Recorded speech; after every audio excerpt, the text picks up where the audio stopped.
There is a fine line between fear and control. Oftentimes, rulers fear to lose control, so they choose to control through fear. Fear-mongering is the practice of deliberately arousing public fear, using tactics such as exaggeration and repetition in order to achieve a desired outcome.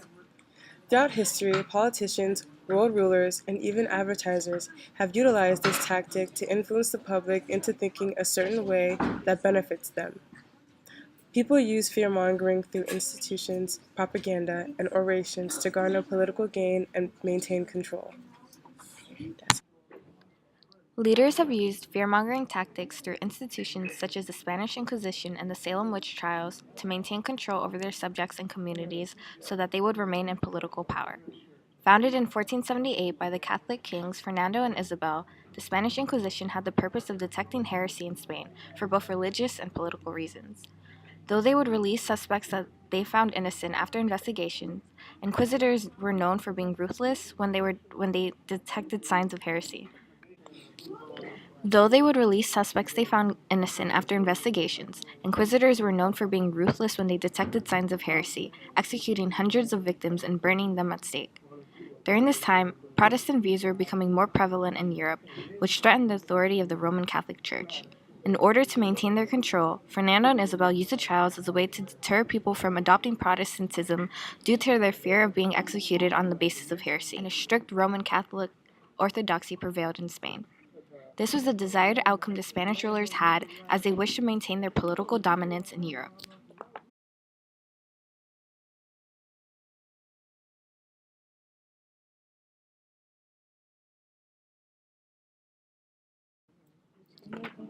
Fear-mongering can also be seen in the Salem witch trials as portrayed in Arthur Miller's The Crucible. It dramatizes the real events that took place in Salem, Massachusetts between 1692 and 1693, where a group of young teenage girls affected by mass hysteria began accusing individuals of witchcraft and compacting with the devil, both of which were crimes against the state because of the theocracy in place.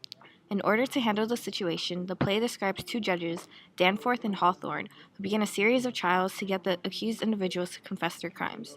They wanted the accused to confess that they were involved in witchcraft and used the fear of execution in order to do so, with confession or hanging being the only two options available.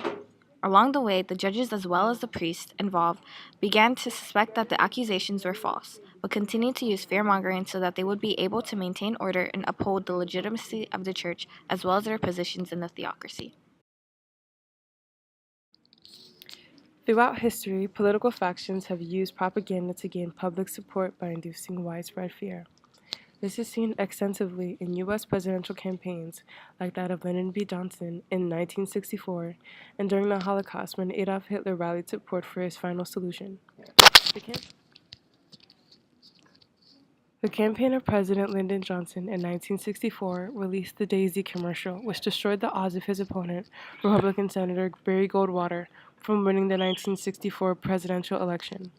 The commercial opens with a little girl playing in a daisy field and then cuts to the scene of a nuclear explosion.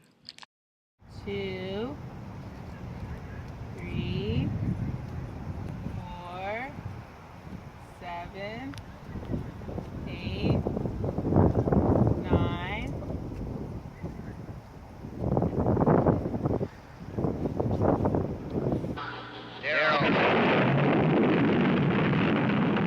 These are the stakes to make a world in which all of God's children can live, or to go into the dark.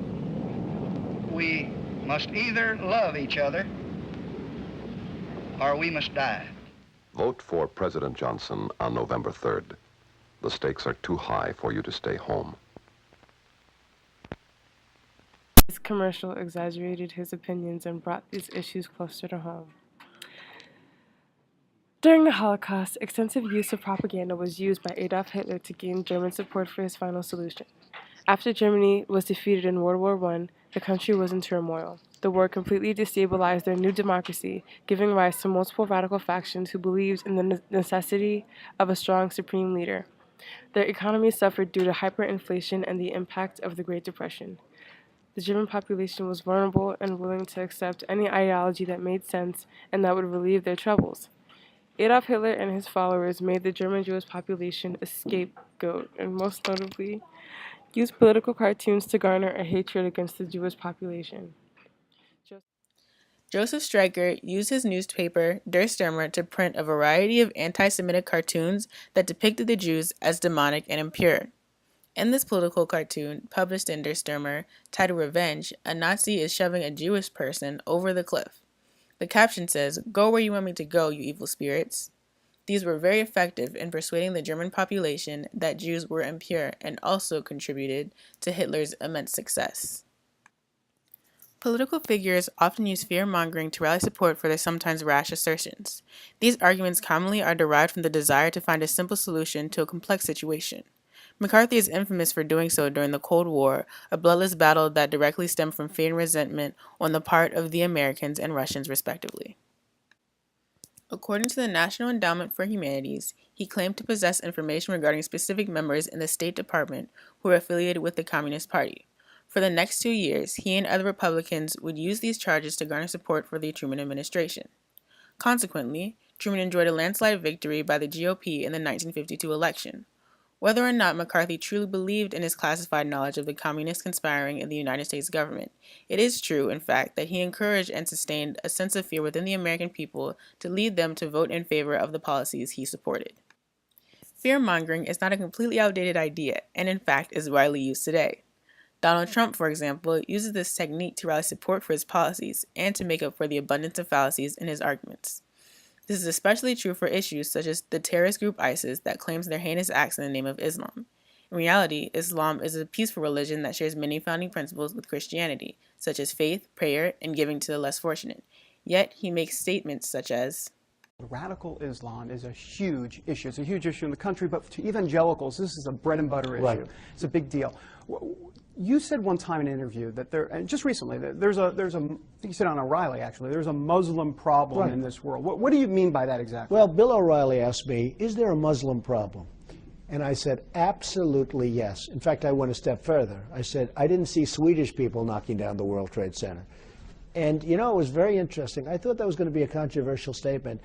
And somebody, I think it was Dennis Miller, when they introduced him, he was doing like an analysis of my interview. He said, I love it. The guy said what the truth is. He didn't mince his words. He didn't say, oh, gee, no, there's not a Muslim problem. Everybody's wonderful.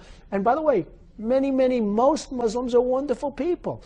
But is there a Muslim problem? Look what's happening. Look what happened right here in my city with the World Trade Center and lots of other places. So Trump repeatedly brings up the 9/11 terrorist attacks on the World Trade Center by Al-Qaeda, another terrorist group that claims Islam.